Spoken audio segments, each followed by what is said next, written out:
Welcome to the Tramel Show, and today Tulane coach Jon Sumrall joins us.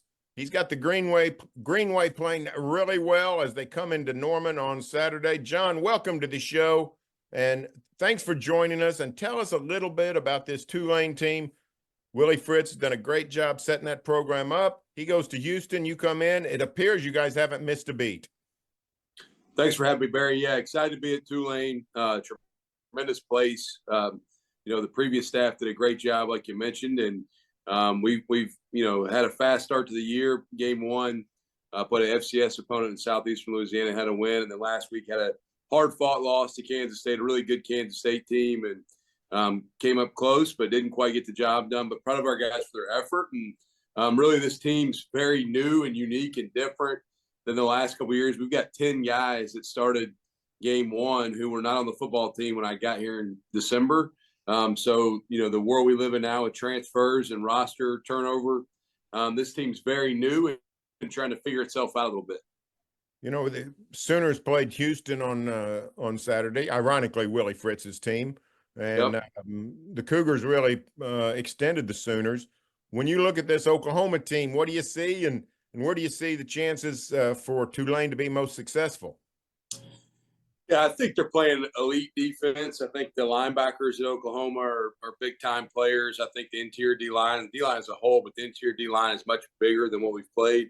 And they play a lot of guys in the secondary. They've got depth in the secondary, which is unique. Then offensively, the quarterback's got real talent. You can see his ability. The receiving group, I know, has been dinged a little, but 6 is a big-time player. 4, I think, is going to be back. I think he's been out, but he's a big-time player. The tight end, number 10, watched him some last year. He was in Southeastern Louisiana. He's very talented. They got a lot of skilled players that are talented. Running backs are solid, really good group. Like, I think there's multiple guys that you have to be prepared for. And the O-line's bigger than what we probably typically see in conference play. And so it's a big-time challenge for us as a team to go on the road and play a quality opponent. When we first saw Tulane of recent vintage, Willie brought that 2001 team up here when the hurricane hit. They had to change the game from New Orleans to Norman. Sooners looked loaded, and it's a 40-35 game, and Tulane has the ball at the end with a chance to win. That was sort of their coming out moment and say, hey, that we're a legitimate program. Didn't really happen that year for them, but the next year they win the Cotton Bowl. What have the Tulane people told you about that trip to Norman and that game at Owen Field where the Green Wave had a chance to win? Yeah, I've heard a lot about it. Coincidentally, we're dealing with hurricane stuff right now. Our team is currently at a hotel. Haven't practiced at our facility the last couple of days. Kind of been on the move, trying to figure out where we can practice and what's available to us. But I do remember that game. I've talked to guys who were on the team. Couple guys still on the team from them, not many.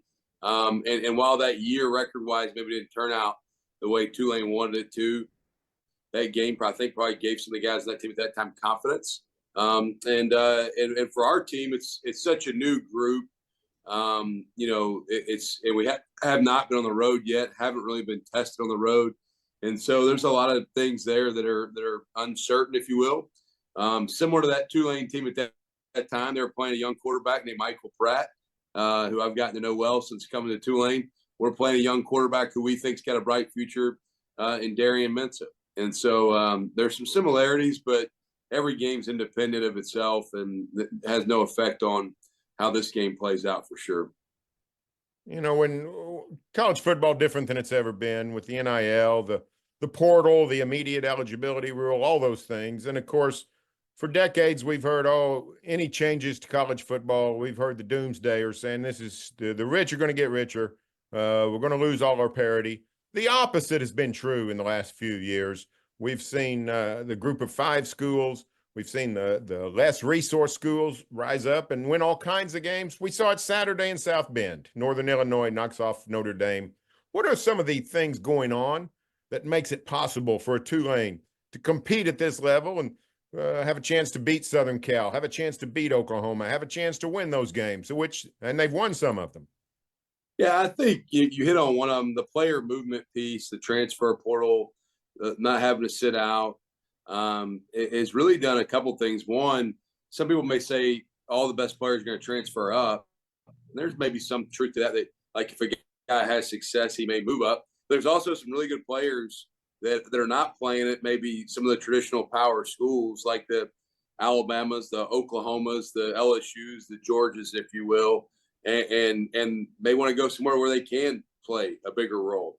And the best way to get to the NFL is like play in college, like go play, don't watch football. And so for us, we're able to get. I think sometimes we're in a unique scenario where I think we can get some really good FCS kids to move up, and then we occasionally get some really quality Power 4, Power 2 type kids that maybe have had some success in some realm, but may have 1 year of eligibility or 2 years of eligibility, and they really want to make the most of what their time left in college is.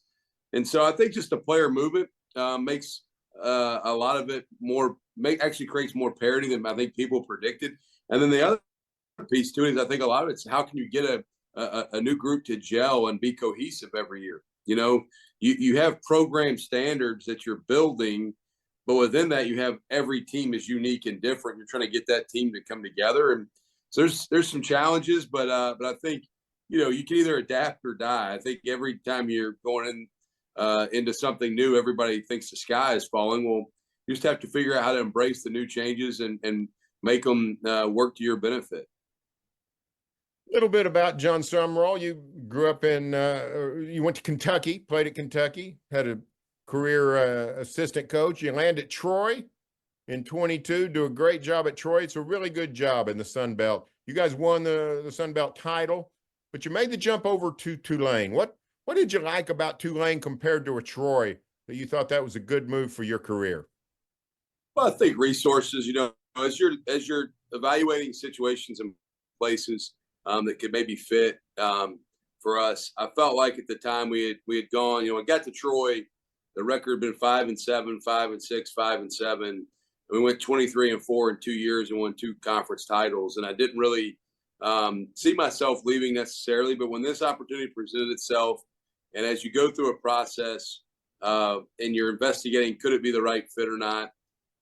Really, to me, it's about resourcing to support our players and our assistant coaches, and so the resourcing for our players at Tulane, we've got a grill, a cafeteria, if you will, that's in our stadium that our players' nutrition situation is maybe better than what we had, and we've got 2 full-time nutritionists.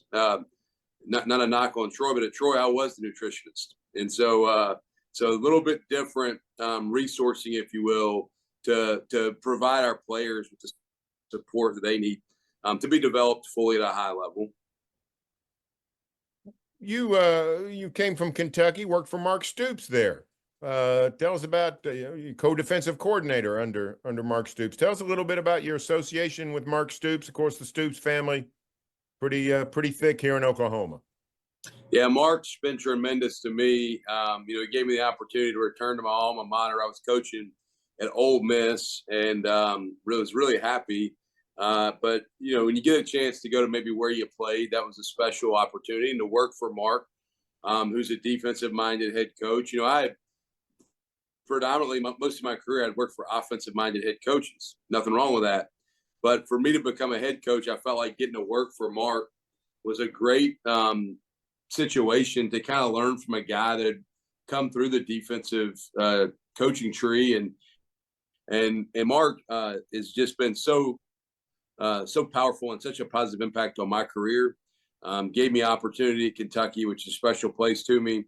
And then when I had the opportunity to go work for him and the Troy job presented, Mark and I sat down and talked about it, and he was very encouraging about, hey, I don't want you to leave, but head jobs are hard to get, and sometimes they're even harder for us defensive guys. And if you feel good about your opportunity to win, go do it. And so Mark's been very supportive to this day. He's still a great friend and a great mentor, and somebody that I can honestly say I wouldn't be where I'm at right now if it wasn't for his help. I want to ask about the 2024 Tulane schedule. I know you have very little to do with it. I mean, those things are set several years in advance, but it strikes me that it's an ideal schedule for a good program like Tulane because of the new 12-team bracket, the availability, the access for a school and a conference, a school like Tulane, a conference like the American Athletic Association, and playing Kansas State and Oklahoma back-to-back. In the past, a team had to pretty much go 13-0, like Cincinnati did in 01 and still barely got in. But at Tulane, it seems like playing K-State and Oklahoma back-to-back, it's more of you don't have to avoid the landmines. It's, hey, look what an opportunity we have. I thought Tulane really acquitted itself well Saturday. Do the same on Owen Field, perhaps even get a victory. I think it could really set you up for the playoff consideration as that committee meets come November and early December. Yeah, having access is the first part of that matters. I think the non-P4 schools and really particularly the non-P2 schools as well, to be able to have a 12-team playoff, and the highest ranked G5 champion, conference champion knows they're going to get in. Well, now you have an opportunity. And the biggest goal on our schedule, in my mind, is how do we win our conference? That's the goal. And, there's opportunities and matchups that you'd like to win them all. Every game you play, you want to win. And last time I checked, they turn a scoreboard on every Saturday. We want to win every game we play. But for us, it's about winning our league. And if you win your league, then you've given yourself a shot to be the team that gets that group of 5 playoff berth. And then for me, when I look at our schedule, playing teams like Kansas State and Oklahoma back-to-back, I think it's a tremendous challenge, but it's a tremendous opportunity. You get to measure yourself against some of the best in the country. I'm talking about players and coaches. And then you also you ready yourself, I think, for the long haul of the season. I don't know many G5s are going to play the likes of Kansas State and Oklahoma back-to-back weeks. So for us, we're putting ourselves through a ringer early. It's going to test our mettle a little bit. There's some P4 teams that won't have as challenging back-to-back 2 games as Kansas State and Oklahoma. So we're really putting ourselves in a situation where we're going to find out what we're made of, and we're going to have to respond. And there's going to be adversity, just like there was last week. But I think it'll suit us well for the long haul of the season in our conference schedule. You're still a young man, still a young coach, but you've been a lot of places. Coaching at Ole Miss, coaching at Kentucky, you get to hit all the big spots of the SEC. What's your excitement level personally and for your squad to come to a place like Oklahoma for a Saturday afternoon game? Well, it's one of the winningest programs in college football with a tremendous home field and a special football place. There's places when you think college football that pop to your mind immediately. Oklahoma's one of them. And if that doesn't get your full attention as a coach or a player, then you probably got something wrong with you. We work incredibly hard for 12 regular season opportunities that are guaranteed, and you hope to earn postseason. You don't want to take any of them for granted or let any of them get away from you. But, man, you only get a handful of opportunities to go play at a place like Oklahoma. And the pageantry that comes with that program is special. And I got a lot of respect for the place and what football means there. And I think our staff, our kids are excited about going and playing in a hostile environment against a really high-level opponent. And so it's why you do all the work. I mean, it's fun. I've played in a lot of as a player in college at Kentucky and as a coach in the SEC, have been to most SEC programs. Obviously have not, as Oklahoma new to the SEC, I've never played or coached at Oklahoma. And so it's new for me. And it's one of those places that stacks up there with the best of the best in college football for sure. Well, Jon, we've sure appreciated you joining us, doing a great job at Tulane, got the green wave in the national consciousness, and good luck Saturday in Norman.